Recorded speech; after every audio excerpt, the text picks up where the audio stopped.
नमस्कार दोस्तों, स्वागत है आपका YouTube चैनल कंपटीशन बॉस पर और मैं हूं नीतीश। दोस्तों, आपने एक सवाल पूछा था कि डीएलएड और बीएड में क्या फर्क होता है। काफी सारे कमेंट इस तरह से मेरे पास आए थे, तो यहां इस वीडियो में मैं आपको डीएलएड और बीएड की जो अंतर है उसके बारे में बताऊंगा। साथ साथ ये भी बताऊंगा कि डीएलएड के फॉर्म भरे जा रहे हैं और कौन लोग इसको भर सकता है और कौन कौन लोग इसमें अपेयर हो पाएगा एग्जाम में, उसकी योग्यता क्या है, फीस क्या है, लास्ट डेट क्या है, इस सब के बारे में जानकारी मैं आपको यहां देने वाला हूं। वीडियो संबंधित है राजस्थान के स्टूडेंट्स के लिए, या कोई भी स्टेट का व्यक्ति अगर ये कोर्स करना चाहे तो वो भी कर सकता है। इसमें कोई ज्यादा टेंशन वाली बात नहीं होती। तो यहां आपको पूरी जानकारी दूंगा इस वीडियो में। आप वीडियो को अंत तक देखें और चैनल पर बने रहें, साथ साथ इसको सब्सक्राइब भी कर लें।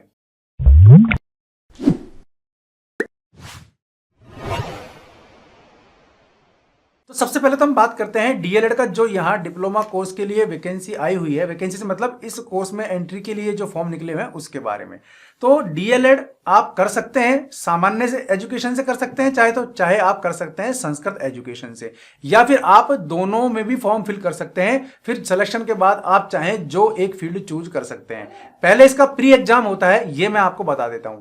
तो इसकी फीस सबसे पहले आप सुन लीजिए। अगर आप केवल डीएलएड सामान्य का फॉर्म भरते हैं तो आपको 400 रुपए देने होंगे, और अगर आप डीएलएड संस्कृत से फॉर्म भरते हैं तो भी आपको देने होंगे 400 रुपए ही फीस के रूप में।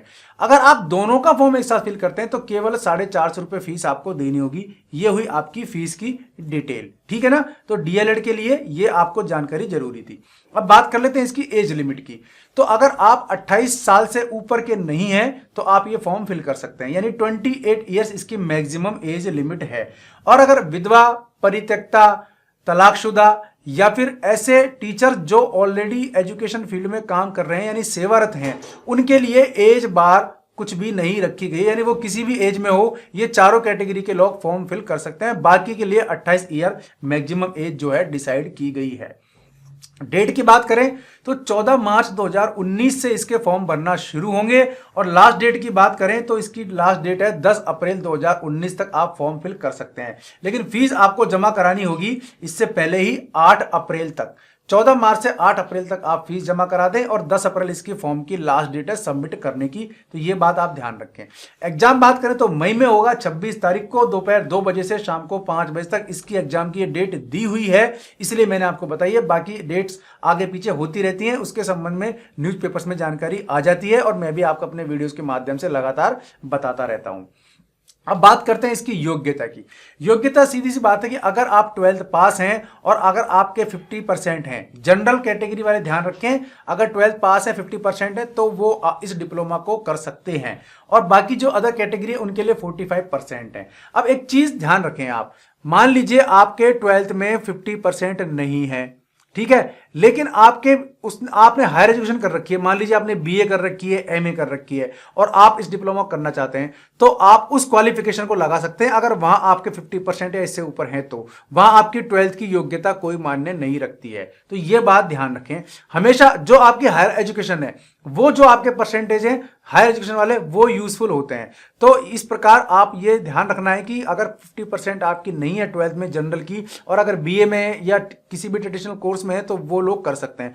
लेकिन इंजीनियरिंग फील्ड वाले, एमबीए वाले, है ना, या इस तरह के प्रोफेशनल कोर्स वाले लोग इस कोर्स को नहीं कर सकते। ये बड़ी इसमें एक समस्या आती है। बीएससी, बीकॉम और बीए, ये लोग बड़े आराम से इसको कर सकते हैं। एमए वाले भी, एमएससी वाले भी, एमकॉम वाले भी इस कोर्स को कर सकते हैं, ठीक है ना। एमबीए, बीसीए, है ना, बीबीए, इस तरह के जो प्रोफेशनल कोर्स हैं उनके लिए ये कोर्स नहीं होता है।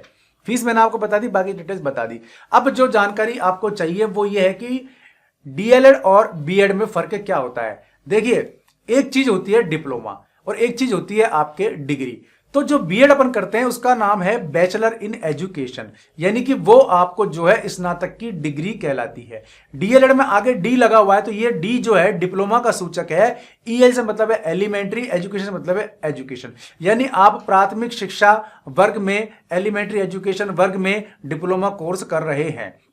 तो डीएलएड वालों की एक चीज ध्यान रखना, इसमें डिप्लोमा लगा हुआ है, साथ साथ एलिमेंट्री एजुकेशन लगा हुआ है। तो ये दोनों चीज ध्यान रखने की बात है कि ये डिग्री कोर्स नहीं है, ये डिप्लोमा कोर्स है। अब बात आती है कि इन कोर्सों में दोनों में फर्क होने के बाद इनका फायदा और नुकसान आगे क्या होता है। तो देखो, ये डिप्लोमा कोर्स है, सीधी सी बात है, डिप्लोमा कोर्स हमेशा डिग्री से कमतर ही आंका जाता है, ये बात ध्यान रख लें, ठीक। लेकिन जब भी टीचर की वैकेंसी निकलती है तो उसमें आप गौर करते होंगे कि उसमें अलग से लिखा होता है डीएलएड मान्य, बीएड मान्य, या जो है एसटीसी मान्य, बीएसटीसी मान्य, बीटीसी मान्य, जूनियर लेवल मान्य, इस प्रकार से लिखा हुआ होता है। तो वहां वो चीज आपको समझनी होगी कि कौन से कोर्स में कौन सी चीज मांगी गई है, ये बात क्लियर होनी चाहिए आपको। अब आजकल मैक्सिमम वैकेंसीज में, टीचर्स की वैकेंसीज में डीएलएड को मान्यता दे दी जाती है, लेकिन जहां हायर एजुकेशन की बात आती है वहां डीएलएड के लिए कॉल नहीं होता है, वहां बीएड ही कॉल होती है हमेशा। तो ये एक बेसिक डिफरेंस होता है। जब ये डिप्लोमा ही एलिमेंट्री एजुकेशन में है तो आप एलिमेंट्री एजुकेशन तक ही जो है इसमें पढ़ा सकते हैं, टीचर्स बन सकते हैं। 1 to 8th क्लास तक आपके एलिमेंट्री लेवल पर ही आता है, ठीक है ना, क्योंकि इस क्लास तक की जो शिक्षा है वैसे भी जो है मुफ्त दी जा रही है। तो ये बात क्लियर होनी चाहिए कि जो यूपीएस स्कूल्स हैं वहां तक के लिए ये डिप्लोमा आपका मान्य है। इसके ऊपर के स्कूल्स में यानी सेकंड ग्रेड और फर्स्ट ग्रेड की जो वैकेंसी आती है वहां इसमें डीएलएड में जो फायदा मिले ऐसी संभावना कम होती है। तो इसलिए बीएड को ज्यादा प्रीफर किया जाता है, डीएलएड को कम प्रीफर किया जाता है। दूसरा, बीएड हम करते हैं तो वहां मिनिमम जो डिग्री आपसे मांगी जाती है वो स्नातक की मांगी जाती है। यहां ये 12th बेस होता है, बेस 12th जरूर है, लेकिन अगर आप इससे हायर एजुकेटेड हैं तो आप उस बेस पे भी डीएलएड कर सकते हैं। चूंकि आपको ये जो डिग्री या डिप्लोमा मिलेगा वो डीएलएड का मिलेगा, तो वो कोर्स आपका डिप्लोमा कोर्स ही रहेगा। डिग्री करने के यानी स्नातक करने के बाद भी आप डीएलएड करते हैं तो आप डिप्लोमा कोर्स होल्डर ही रहेंगे, ठीक है ना।